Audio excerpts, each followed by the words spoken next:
জিন্দাবাদ। বহুত বহুত ধন্যবাদ। জয় হিন্দ, বন্দে মাতৰম। বিটিচিৰ ইলেকশ্যনৰ সময়ত হাগ্ৰামাৰ মহিলাৰী এটা প্ৰতিশ্ৰুতি দিছিলে যে আমাৰ যুৱকসকলক উদ্যোগ আদি কৰিবৰ বাবে তেওঁ 2 লাখ টকাকৈ আগবঢ়াব। বিটিচিৰ ফাণ্ডৰ পৰা যিমানখিনি কৰিব।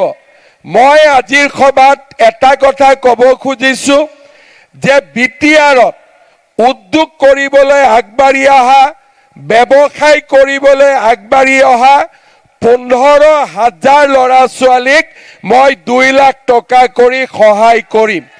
কোনো বেংকৰ মৰ্টগেজ নালাগে, কোনো কথা নালাগে, মাত্ৰ হাগ্ৰামাই লিষ্ট দিব, মই 2 লাখ টকা কৰি 15,000 ল'ৰা ছোৱালীক মই আগবঢ়াম, যাতে আমাৰ বিটিআৰত উন্নতি হ'ব পাৰে, ল'ৰা ছোৱালীয়ে নিজৰ ভৰিৰ ওপৰত থিয় দিব পাৰে আৰু আমাৰ বিটিআৰত এটা যাতে সেৱাৰ পৰিৱেশ, বিটিআৰত এটা অৰ্থনৈতিক উন্নয়নৰ পৰিৱেশ লৈ আহিব পাৰে।